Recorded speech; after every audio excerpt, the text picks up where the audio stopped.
খাদ্য সরবরাহ দপ্তরের বিভিন্ন কাজকর্ম সঠিকভাবে রূপায়ণের উদ্দেশ্যে শুক্রবার মালদা এলেন বিধানসভা স্ট্যান্ডিং কমিটির চেয়ারম্যান পুণ্ডরীকাক্ষ সাহা সহ অন্যান্যরা। তারা মালদায় এসে খাদ্য সরবরাহ দপ্তরের বিভিন্ন কাজকর্ম সরজমিনে পরিদর্শন করেন। এরপর জেলা প্রশাসনিক ভবনে জেলা প্রশাসনিক কর্তাদের সঙ্গে বৈঠক করেন। বৈঠকে জেলা শাসক নিতিন সিংহানিয়া ছাড়াও উপস্থিত ছিলেন খাদ্য সরবরাহ দপ্তরের আধিকারিকরা।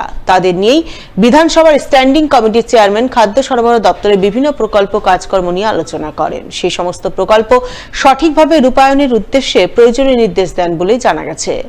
সমস্ত খাদ্য আর যত কর্মসূচি আছে খাদ্য সরবরাহে মানে খাদ্যের বিষয়ে, সেখানে দুয়ারে রেশনের পরিস্থিতির মধ্যে দিয়ে কৃষিকাজের যত পরিস্থিতি আছে সব নিয়ে আলোচনা হয়েছে, শুভ আলোচনা হয়েছে। মালদার শুধু রাজ্যের প্ল্যানিংয়ে মালদার মধ্যে দিয়ে অন্তর্ভুক্ত, এগুলি আলাদা কোনো ব্যাপার নেই। এখানে আমাদের মামাটি মানুষের মমতা বন্দ্যোপাধ্যায় সরকারের যে প্রযোজ্য পরিস্থিতি আছে কৃষি বিভাগে, সেই দুয়ারে রেশনের ব্যাপার ধীরে ধীরে সারা বিশ্বে কোথায় নেই, মালদা শুধু নয় সারা বিশ্বে কোথায় এই দুয়ারে রেশন বাংলার বুকে যে এগিয়ে চলছে সেখানে তাছাড়া অন্য কোনো স্থানে নেই। আমাদের আজকে honourable standing committee for the food and supplies ওনারা আজকে এসছেন এবং জেলাতে বিভিন্ন জায়গায় ফিল্ড ভিজিটস করছেন, দেখছেন যে ফুড অ্যান্ড সাপ্লাই ডিপার্টমেন্টের যেগুলো ডাইরেক্টিভস আছে সেগুলো ভালো করে রূপায়ণ হচ্ছে কিনা সেটা ওনারা ঘুরে দেখছেন এবং ওনাদের সাজেশনস আমরা নিয়ে যা যা আরও ইমপ্রুভমেন্টস করা দরকার সেটা করব।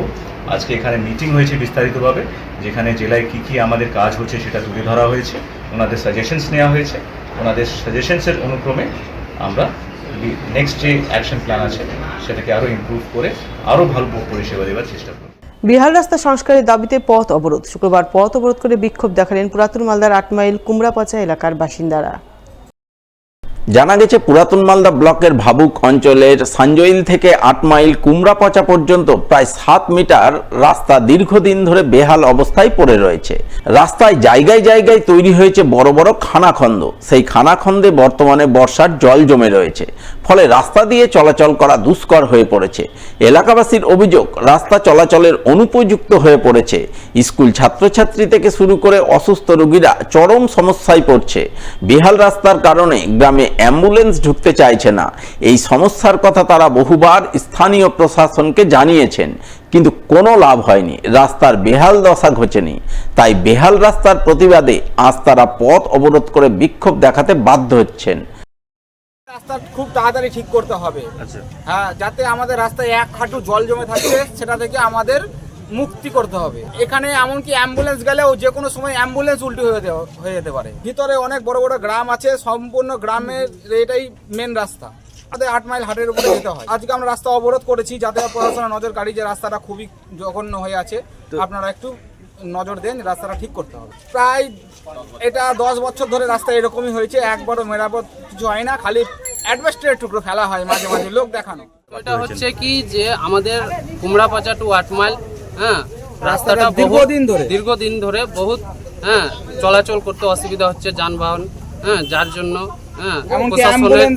প্রশাসনের চোখে নজরদারি পড়ছে না, যার জন্য আমরা আজকে আন্দোলন করতে নেমেছি।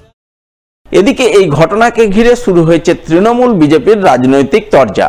তৃণমূলের স্থানীয় জেলা পরিষদ সদস্য নাইকি হাসদার অভিযোগ, পঞ্চায়েত সমিতি বিজেপির, এমনকি বিজেপির বিধায়ক রয়েছেন, কিন্তু তারা মাত্র ৭০০ মিটার রাস্তা তৈরি করতে পারছেন না, যার প্রতিবাদে মানুষ বিক্ষোভ দেখাচ্ছেন।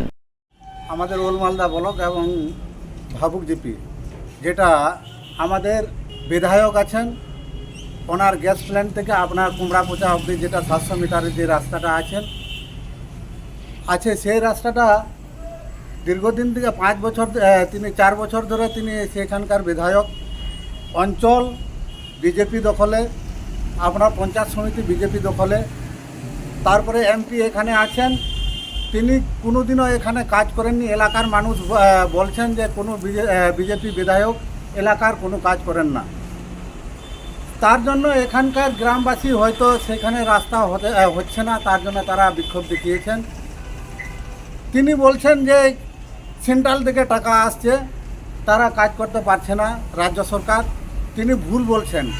রাজ্য সরকার অনেক কিছু প্রকল্প এখানে চালু করেছেন, অনেক কিছু কাজ হচ্ছে, কিন্তু যারা সেন্ট্রাল গভর্নমেন্ট আমাদের পশ্চিমবঙ্গ সরকারকে তিনি টাকা দিচ্ছেন না।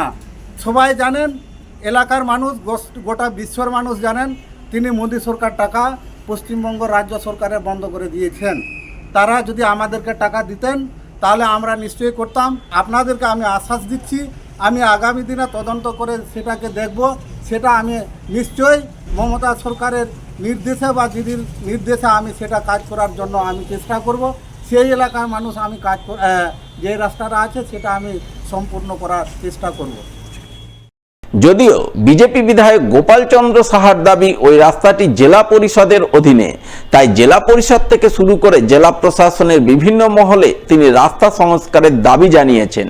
প্রশাসন সংস্কারের আশ্বাস দিয়েছে, তবে কবে সংস্কার হবে তা কেউ জানে না। সেই কারণেই মানুষ পথ অবরোধ করতে বাধ্য হয়েছেন। এখানে আমাদের ভাবু গ্রাম পঞ্চায়েতের অন্তর্গত যে 8 মাইলের রাস্তা, 8 মাইল NH-34 থেকে কুমড়াপচা প্রধানমন্ত্রী গ্রাম সড়ক যোজনা পর্যন্ত যে রাস্তাটা, খুব ছোট রাস্তা, প্রায় 800 মিটার মতো হবে, 1 কিলোমিটার হবে না। এই রাস্তা বহুদিন থেকে খারাপ অবস্থায় পড়ে আছে। এই রাস্তাটা হচ্ছে জেলা পরিষদের। এখান থেকে সাধারণ মানুষ মাস পিটিশন করেছে, বিডিওকে দিয়েছে, জেলা পরিষদকে দিয়েছে, ডিস্ট্রিক্ট ম্যাজিস্ট্রেটকে দিয়েছে। ডিএম সাহেবের সাথে আমি নিজেও কথা বলেছি, SDO সাহেবকে বলেছি। কিছুদিন আগে ইঞ্জিনিয়ার পাঠিয়েছিলেন, তারা এস্টিমেট করে নিয়ে গেছে। আমি যোগাযোগ করেছি, যোগাযোগ করার পর তারা বললেন যে রাস্তাটা হবে। কতদিন মানুষ হবে? রাস্তার খুব করুণ অবস্থা, বেহাল দশা রাস্তা, মানুষ চলাচল করতে পারছে না, গাড়ি ঘোড়া চলছে না। তো সেইটা রাস্তা হওয়া দরকার। আজকে রাস্তা অবরোধ করেছিল এলাকার লোকজন, গ্রামবাসী ঠিকই অবরোধ করেছিল। যদি দাবি পূরণ না হয়, এলাকার সমস্যার সমাধান যদি না হয়, তো সাধারণ মানুষ তো তার আন্দোলন করবে, প্রতিবাদ করবে। সেটা হয়েছিল। আমি প্রশাসনের দৃষ্টি আকর্ষণ করবো, বিশেষ করে মালদা জেলার জেলাশাসক মহাশয়কে ইমিডিয়েট যাতে এই বিষয়ে নজর দেওয়া হয় এবং রাস্তা যাতে মেরামতি করা হয়।